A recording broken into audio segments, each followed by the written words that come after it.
हिमाचल प्रदेश के मुख्यमंत्री सुखविंदर सिंह सुक्खू 25 दिसंबर को शिमला लौटेंगे। राजधानी शिमला लौटने के बाद मुख्यमंत्री Sukhvinder Singh Sukhu new pension scheme कर्मचारी एसोसिएशन के साथ 28 दिसंबर को एक महत्वपूर्ण बैठक करेंगे। इस बैठक में कर्मचारियों के साथ ओल्ड पेंशन स्कीम की बहाली को लेकर महत्वपूर्ण चर्चा होगी। मुख्यमंत्री सुखविंदर सिंह सुक्खू के प्रधान मीडिया सलाहकार नरेश चौहान ने कहा कि सरकार ओल्ड पेंशन स्कीम की बहाली को लेकर प्रतिबद्ध है। मुख्यमंत्री शिमला लौटते ही कर्मचारी संघ के साथ बैठक करेंगे। मुख्यमंत्री के प्रधान मीडिया सलाहकार नरेश चौहान ने कहा कि कांग्रेस की सरकार बने प्रदेश में अभी कुछ ही दिन हुए हैं। ऐसे में जनता को उन्हें वादे पूरे करने के लिए कुछ दिन देने चाहिए। उन्होंने कहा कि कांग्रेस ने सत्ता में आने से पहले जो गारंटी दी है उन्हें हर हाल में पूरा किया जाएगा। जनता को किसी तरह की चिंता करने की आवश्यकता नहीं है। नरेश चौहान ने सरकार की ओर से डी-नोटिफाई किए जा रहे कार्यालयों को लेकर कहा कि पूर्व सरकार ने बिना बजट के चुनावी फायदा लेने के लिए कई घोषणाएं की। अब सरकार ऐसे कार्यालय को ही बंद कर रही है। उन्होंने कहा कि कांग्रेस ने विपक्ष में रहते हुए भी तत्कालीन मुख्यमंत्री जयराम ठाकुर को चेताया था, लेकिन उन्होंने चुनावी फायदा लेने के लिए इस तरह की घोषणाएं की। प्रधान मीडिया सलाहकार नरेश चौहान ने बीजेपी के बदले की भावना से की जा रही कार्रवाई के आरोपों को भी खारिज किया। और क्या कुछ कहा नरेश चौहान ने, आइए सुनते हैं। कांग्रेस पार्टी ने 10 गारंटीज की बात की है, उसमें ओपीएस को लेके बात हो या दूसरे मुद्दे हो, कांग्रेस पार्टी फॉर्म में हम इसको इम्प्लीमेंट करेंगे पूरी तरह से, जो हमने प्रोमिस किए। इसके बारे में असमंजस की स्थिति फैलाने का काम भाजपा के लोग, मुझे लगता है कि वो समझ नहीं पा रहे हैं कि वो विपक्ष में चले गए। अभी सरकार बनी है, जो परिस्थितियां बनी हैं, मुख्यमंत्री जी कोविड प्रोटोकॉल का पालन कर रहे हैं, वो पॉजिटिव थे।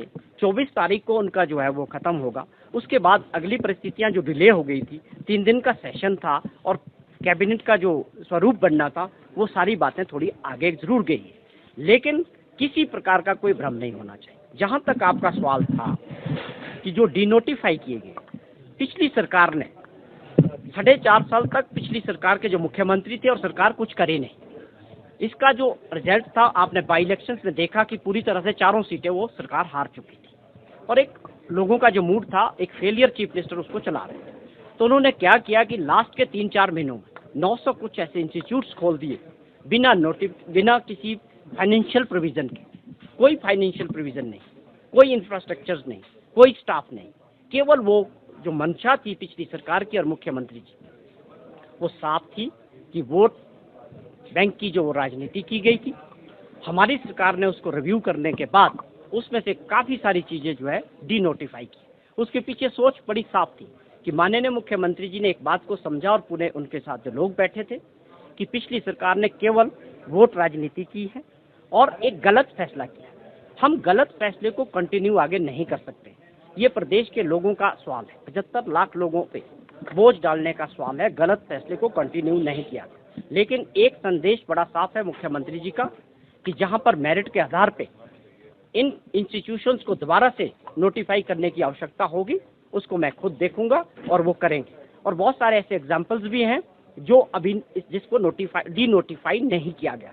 जैसे आप देखें, नूरपुर में एसपी बैठते हैं, तो वो उसको डी-नोटिफाई नहीं किया गया, वो भी अप्रैल के बाद का फैसला था। तो जहां सरकार को लगा कि ये जरूरी है विकास की दृष्टि से या जनता के मांग की दृष्टि से, उसको कंटिन्यू किया गया है। लेकिन जहां पर ये अननेसेसरली केवल लोगों को प्लीज करने के लिए और अपने वोट बैंक के नजरिए से इसको खोला गया था और एक बहुत बड़ा बोझ हिमाचल प्रदेश की जनता पे डालने का प्रयास पिछली सरकार ने किया था, बिना फाइनेंशियल मैनेजमेंट के, बिना नियमों के, उस पर यह कार्रवाई हुई। वो स्वाभाविक तौर पे मुख्यमंत्री जी के कोरोना पॉजिटिव होने की वजह से थोड़ा एक्सटेंड हुआ है। 22, 23, 24 का सेशन था धर्मशाला में और उसके बाद कैबिनेट का गठन होना है। तो ये बातें अब 24 तारीख को शाम को जो उनका क्वारंटीन है, वो पीरियड है, वो खत्म होगा। उसके बाद वो शिमला आएंगे। ये ज़रूर है कि हमारी अपील रहेगी कि उसके बाद भी हिमाचल प्रदेश के लोग जो उनसे मिलना चाहते हैं, वो फर्दर एक प्रोटोकॉल है कि 5 दिन तक तकरीबन और वो लोगों से नहीं मिल पाएंगे। उसका जो आप देख रहे हैं जो कोरोना की परिस्थितियां हैं, लेकिन जैसे ही 3 दिन का सेशन होगा और उसके इमीडिएटली बाद जो है कैबिनेट का गठन कर दिया जाएगा। देखो, माननीय मुख्यमंत्री जी ने आज चीफ सेक्रेटरी साहब से बात की और आदेश दिए हैं कि आप क्रिसमस और न्यू ईयर के लिए जो तैयारियां प्रदेश में होनी चाहिए, जो पर्यटक देश का हिमाचल प्रदेश में आएगा, उसको लेके उन्होंने कहा कि एडमिनिस्ट्रेशन को, चाहे पुलिस हो चाहे एडमिनिस्ट्रेशन हो, हर तरह से तैयारियां करने के आदेश दिए। और उसके अलावा माननीय मुख्यमंत्री जी ने खुद एक अपील की है जो भी लोग देश के हिमाचल प्रदेश में आएंगे कि आपका हम देवभूमि में स्वागत करते हैं और सभी पर्यटक हमारे लिए गेस्ट हैं, लेकिन अपील ये है कि कोविड प्रोटोकॉल को ध्यान में रखते हुए आप उसका पालन करें और ख़ास तौर पे जो है मास्क का यूज़ करें। तो ये मुख्यमंत्री जी ने अपील की है। बाकी हमारी तैयारियां पूरी है। जितने हमारे पर्यटक स्थल है, चाहे शिमला है, मनाली है, धर्मशाला है, डलहौजी है, हर जगह एडमिनिस्ट्रेशन अलर्ट पे रहेगा कि किसी तरह के जो टूरिस्ट आए उनको परेशानियां ना हो, उनकी ट्रैफिक व्यवस्था कैसे चलेगी या क्राउड मैनेजमेंट कैसे रहेगा, उसके लिए माननीय मुख्यमंत्री जी ने पूरी तरह से चीफ सेक्रेटरी साहब को आदेश कर दिए।